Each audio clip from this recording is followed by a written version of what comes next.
Mr. Najib, Yeah. Marianne Jolly, Yeah. nice to meet you. Pleased to meet you. Please Yeah. take a seat. Thank you. Mr. Najib, thank you for joining 101 East. To begin with, what was your reaction the night of the election, and why do you think the Malaysian people decided after almost 6 decades they wanted a change? Basically, we lost for two main reasons. One, we lost because of the false promises made by the opposition, promises which they themselves concede today. They have conceded very openly that they made the promises because they thought they were not going to win. And of course, the other one is we lost a propaganda war. The vilification of me as the Prime Minister then, as well as the party. It was a perfect storm, that led to the end of Barisan Nasional rule in the country. But let's go to some of those propaganda claims that were made, that you say were propaganda claims. I mean, what do you say to those who accuse your government of having been a kleptocracy, of having been involved in one of the biggest heists the world has ever seen? The alleged misappropriation of $4.5 billion from the country's sovereign wealth fund, 1MDB. Well, first of all, it's not true that our government was a kleptocratic government, because the main point was that I returned more than $620 million back. They kept on accusing me of receiving a huge sum of money, but they forgot to mention that the bulk of the money was returned 4 months after the general election. But Mr. Najib, just going to your personal accounts, that money that flowed into your account in 2013, that came directly from an account in Singapore linked to a very close business associate of Jolo. How do you explain that? Okay, there were two main sources that came into my account. One was a direct contribution from the Ministry of Finance of Saudi Arabia. That has been proven in terms of wire transfer. But according to the United States Department of Justice report, that money originated in an account controlled by Jolo, and then it went into the Saudi account, and then it flowed to your account. There are two. One was established, it came from the Ministry of Finance, Saudi. That was also confirmed by the DOJ report. If you put yourself in my position, when King Abdullah, the late King Abdullah, committed to support me, I assumed that everything was going to be done in a proper way, and I would not have any knowledge of who owns the fund. But you were the Prime Minister of this country, you were the Minister for Finance, you were also the Chairman of the 1MDB Advisory Committee. Shouldn't you have wanted to know where exactly that money was coming from? Sure, I wanted to know, but after receiving the commitment from King Abdullah and subsequent letters that were sent to me, I assume everything would be fine. Just on that matter, you have presented a letter from the Saudi prince gifting you the money, but there are serious questions about the authenticity of that letter. How do you account for the fact that the letter from that Saudi prince uses exactly the same phrases as a letter written by a very close Malaysian business associate of Jolo, gifting him millions of dollars worth of art? For example, the Saudi prince writes, "The gift should not in any event be construed as an act of corruption. I personally do not encourage such practices in any manner whatsoever." And then you've got Jolo's business associate writing to him, "All the artwork gifted to you should not in any event be construed as an act of corruption. I personally do not encourage such practices in any manner whatsoever." I mean, what do you say to people who say that that letter from the Saudi prince was fabricated, in fact written to cover up the diversion of funds into Jolo and his associates' accounts, and in fact into your own account? Well, I want to say this, that the only reason why I accepted it because I had assurance, from King Abdullah that he would support me. And the subsequent initial donations did come from the Ministry of Finance of Saudi. And I assume that subsequent donations would also come from sources connected to the Saudi. I'm not privy to letters written by Jolo in other instances, as you mentioned. But let the authorities examine it, let them investigate. And if Jolo is responsible, or anyone responsible, for siphoning of funds, then they must be held accountable. The question is, when I received the funds, was I aware of the source of money? If the central bank were to signal to me there was something of concern, but Mr. Najib, I would have done know where about money. If I get a cheque from Al Jazeera into my bank account, I know it comes from Al Jazeera. I know the account it comes from. It's got an account number on it. It's not a secret. This came from a Singapore account controlled by Jolo's close business associate, a Malaysian man. And the United States Justice Department has traced that money back to 1MDB money. But that was subsequent. At that particular time when I received the money, I assumed it was a genuine donation. I do not have any knowledge beyond that, please. You've recently been banned from leaving the country. You've been charged with 38 counts of money laundering, bribery and abuse of power. But when you were Prime Minister and an investigation cleared you of any wrongdoing, why do you think you were cleared then and you're now facing a long list of serious charges? You must realize that this current government, when they were running for office, they had already made this political narrative that they were going to take action against me. So in that sense, they have to fulfill, whatever political promises they made.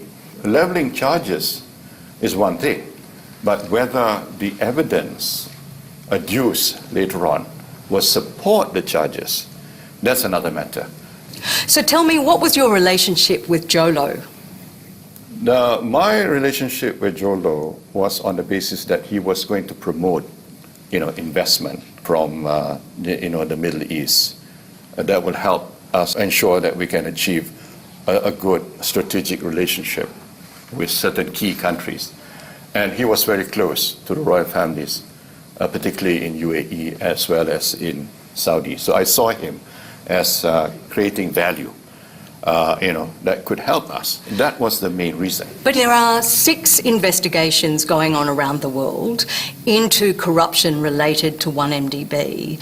What does that tell you about what went on? Yeah, there were things that went wrong in 1MDB, but don't stop at just Jolo, but get others involved as well, because there are other international figures who are probably allegedly involved. They must also, be investigated. They must also be questioned. Who benefited? Who really benefited from the whole 1MDB issue?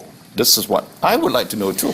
Well, some people would say that you benefited. For example, that money, the $620 million that you returned back into the account of Jolo's close business associate in Singapore, $27 million worth of that was used to purchase a 22-carat pink diamond pendant for your wife. What do you say in response to that? As far as I'm concerned, there was a gift made by Sheikh Mansour. And for an international audience, could you please explain who Shah Mansour is? Sheikh Mansour is the brother of the Crown Prince, Sheikh Mohammed bin Zayed. They call him MBZ. And we know that Jolo was a close associate of Sheikh Mansour and the others in UAE. But this was a gift from Jolo and the... Let me just finish that, please. There was a gift given by Sheikh Mansour, but subsequently my wife did not receive it. So that's a matter of dispute, what's happened to the pink diamond. But let the authorities investigate. But Let's the not jump to Department of conclusions. Justice, the United States Department of Justice, traces that money to the purchase of that pink diamond pendant, and they have conversations between the jeweller, your wife, Jolo, clearly giving evidence that he bought your wife a $27 million pink diamond with 1MD money. No, as far as I'm concerned, when it was presented initially to me, it was presented as a gift from Sheikh Mansour, okay? If I knew it was coming from 1MD money, I wouldn't accept it at all. But Mr. Najib, who would know where it came from? Who paid for it? You know, we wouldn't know. given that your annual official income is less than $70,000 a year, were you not concerned that this was going to look really bad? There's a culture in the Middle East that expensive presents are given. But $27 million. Nobody knew the it's- value. We didn't know the value of the money, okay, or the present. And I can tell you... But your wife did know the value of it because she'd been with Jolo to the jeweller and looked at this, tried it on. There's records of all of this. How do you account for the fact that she didn't know, or you didn't know, the value of this pink diamond? I really didn't know the value of the pink diamond. I mean, there could be some degree of estimation of the value. But mind you, as head of government, we have received expensive presents from other monarchs in the region. And that is their culture. And that culture is still going on. And I do know that, you know, in other countries, of course, there is a regulation that you have to declare presents. But in Malaysia, there is no regulation. Well, of I that understand nature. that there is. No, There is no. if a politician in this country receives a gift worth more than $120, then they have to declare it. No, That's no, no. according to the Malaysian Anti-Corruption Commission. There is no law relating to gifts from dignitaries from other countries. Because I do know that my predecessors also received expensive presents. But there is no regulation for it to be declared or handed over to the government. Let's go to another member of your family, your stepson, who is a close friend of Jolo. Around 2012, more than $200 million from 1MDB funds, allegedly, was transferred into his Singapore account. He went on to purchase a $35 million condominium in New York, a $17.5 million house in Beverly Hills, and a $41.8 million London townhouse, and fund a Hollywood blockbuster, Wolf of Wall Street. What did you make of his newfound wealth, given that he'd only had a couple of jobs in banks? He'd never produced a film previously. He had no experience in that world. What did you make of his newfound wealth? He's always been a movie buff, even though... let me just finish it, please. He's always been a movie buff, and his ambition was really to go into the movies. So when it happened that, and when we visited Abu Dhabi, MBZ, Mohammed bin Zayed, told him in my presence that we are going to invest in your movies. Okay?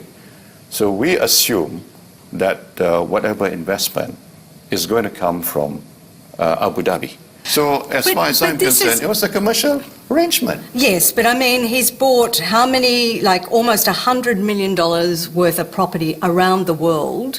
That's not funding a movie, that's funding a lifestyle. Where did he get that money from? The United States Department of Justice alleges that that money came directly from 1MDB. Well, everybody assumed that the money was coming from the UAE side. Again, when you are being presented with that sort of offer, you cannot look beyond it because you wouldn't know. You just assume that the monies come from the people who want to invest. But isn't it important, as a Prime Minister of this country, to know where the money comes from so that you know that you're not going to eventually be compromised? Sure. So why didn't, I mean, it seems to me that you're constantly saying you don't know where the money came from, that yet at the same time, 1MDB was going into massive debt. No, as far as I'm concerned, I really didn't know it was 1MDB's money, because Mohammed bin Zayed, the Crown Prince, said, we are going to invest in your stepson's movie. So that was his statement. do you now acknowledge that it must have been 1MDB money, given that the US Department of Justice has moved to seize your stepson's properties, and he's also made a settlement of $60 million? Do you now accept that he was the beneficiary of 1MDB money? As far as I'm concerned, it was civil settlement, and there is no admission of guilt. That is the position, because if you think that it was settled because it's 1MDB, it presumes that he had knowledge of the money coming from 1MDB. He had no knowledge. And I know for sure that if he had knowledge, he wouldn't have accepted it. He accepted it because it was a loan by the Abu Dhabi family to him, especially from the Crown Prince. What would you say to people who say they don't believe that you're covering it up? No, I mean, in all honesty, that's the truth. I mean, I cannot. There's nothing I can do if people don't believe it. But that's the honest truth, because my track record as Prime Minister, I can stand by it, because this country has developed by leaps and bounds during my tenure. Just going back to when the police raided... Can we... we're supposed to talk about the economy. We are going to, but there's just a couple of more... You're talking too much about this. But listen, there are just a couple of other allegations that I do need to... I don't want to talk too much about it. I cannot talk. Well, I tell you, I do want to ask you about your decision. You have recently called for the reinvestigation of several high-profile murders to be reinvestigated. That people say that you're... Okay, right. Yeah. You can ask me that. That you're linked... I know you're very fond of this subject. I know that. Yes. Well, you've recently called for the reinvestigation of several high-profile murders that many say you are linked to. The murder of Alton Tuya Sharibu in 2006, Hussein Najadi in 2013, and Kevin Moraes in 2015.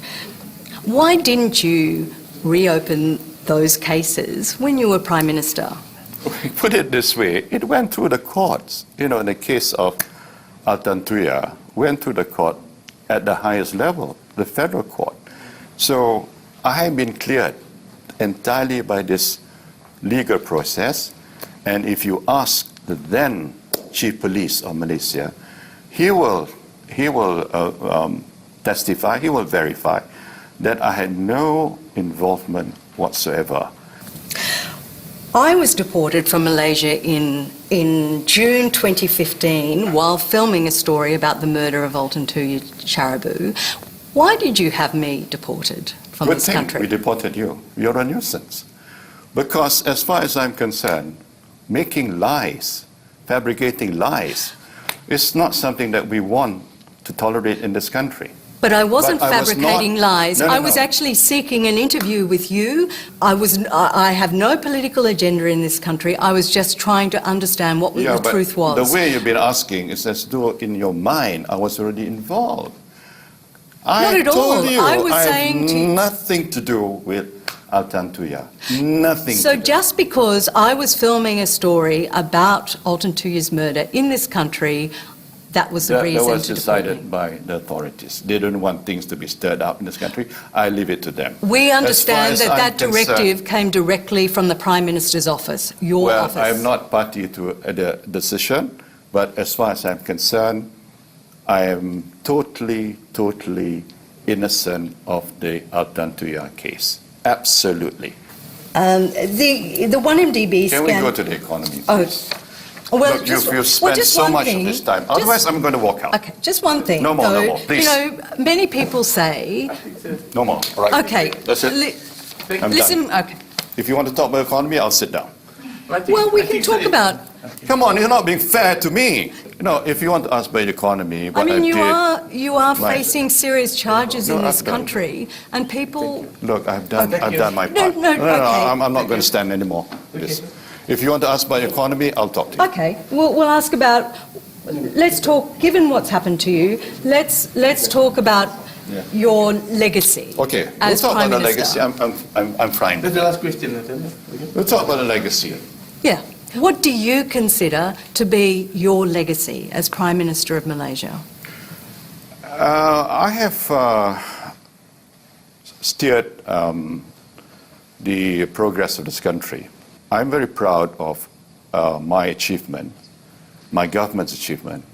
First of all, in terms of the stewardship of the economy.